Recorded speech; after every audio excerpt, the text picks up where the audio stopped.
Gather around curious minds, for we are about to embark on a linguistic adventure through the soul-stirring tapestry of Africa, where words become gems and stories are woven through time. Join me as we unravel the beauty of African proverbs and folktales. Firstly, one might ask, what are African folktales? Africa is a general continent which is like one out of the seven continents in the world. Africa is divided into four parts. We have north, south, east, and west. I am a proud girl from the western part of Africa, specifically Ghana. Africa is the name that came about from the Hebrews and the Romans alongside with many other languages. Today, we are going to talk about the importance of African folktale. Folktale is a story that is passed down from generation to generation. In the olden days, after a long day's work, all the children in a community gather around a fire and an old person volunteers to tell them a story. Most of this story had inspirational messages or moral lessons each child was going to pick from it. They used to sit by the fireside, enjoy themselves, and enjoy the warm flames and enjoy the warmth that came along with the fire. These stories were told mostly at night, so they used the moonlight to tell the stories.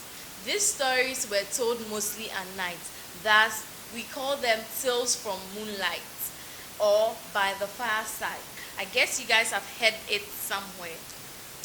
But that it's quite fortunate or unfortunate that these days we don't have such things ongoing. Since we are in the world of artificial intelligence, the modernity of this era does not allow children to sit around the fireside, or in some places of Africa, this still happens, but most parts have been withheld because now there's rural urban migration and most people want to leave the rural areas to the urban areas for high income, high standard of living, because they feel like in the rural areas there's nothing keeping them alive.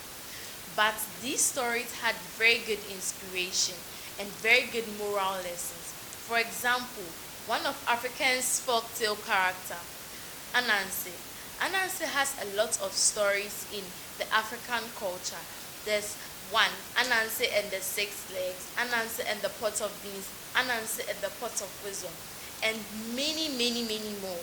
You can just sit down, ask a parent or ask your grandma or your grandpa to get you the actual story or tell you a story from the past. Anansi and the pot of wisdom. I would like to share that one with you. In a small village, the people knew nothing about sowing, marketing, or farming. So one day, the god in their city or the god in their town called Nyame called Anansi and gave him a pot of wisdom. This pot contained all the wisdom in the world, like all the wisdom. So it was a wise pot and he gave it to Anansi. And Anansi, being the selfish spider as he is, didn't want to share the pot with anybody. So he decided to keep it for himself and tied it to his legs. So wherever Anansi was going, the pot was with him. He wasn't going to leave it there for someone to come and take it and have more wisdom than he had. And he wasn't using the wisdom for anything too. So Anansi decided to tie the pot of wisdom to his leg. So one day Anansi decided to climb a tree. So as he was climbing the tree, he was struggling and he was getting bruises all over his skin because it was very difficult since the pot was very heavy and was weighing his leg. So his last son was standing down and looking at his father climb the tree. So his son told the father, "Father, why don't you tie the pot of wisdom at your back so you'll be able to climb the tree?" So Anansi decided to tie the pot at his back and was able to climb the tree swiftly. So when Anansi got to the top, he stood and asked himself, if I have this pot of wisdom, then why is it that my little son or my little child is the one to tell me to tie the pot of wisdom on my back and it will make it swifter for me to get there? So Anansi got furious and decided to toss down the pot of wisdom to the floor, and the wisdom spread throughout the world. That's one of the folklores from there. ancient times. So this story basically teaches us not to be selfish, because if Anansi had shared that wisdom Nyankopon gave him with everyone in the city, he would have also had some.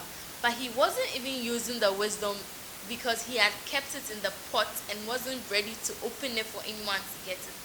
So this life, whenever you have something and you feel like it's going to be necessary to others, you give it to those you are supposed to give it to. You don't be selfish and be self-centered. One day, something will happen you're not going to understand. Like how Anansi got furious and tossed the pot of wisdom down, and now all the wisdom was distributed across the globe. Moving on to African proverbs. African proverbs are like short stories or wise sayings that have very deep meanings.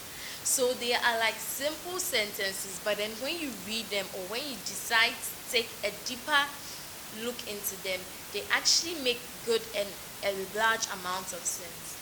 The first African proverb is from Nigeria, and this proverb says, however long the night, the dawn will soon break. So for me, I feel like this proverb is trying to tell us that when we are in certain situations, we shouldn't feel reluctant and like nothing else is going to happen. We should always have some sort of hope and some sort of, vision that it will be well one day. Because if you are there, you are just like dull and you know that nothing is going to happen, nothing is actually going to be happening. But if you are full of hope, you are full of joy that one day something good is going to come your way. Surely that thing is going to come your way. Another proverb that I also want to share with you is, when you pray, move your feet.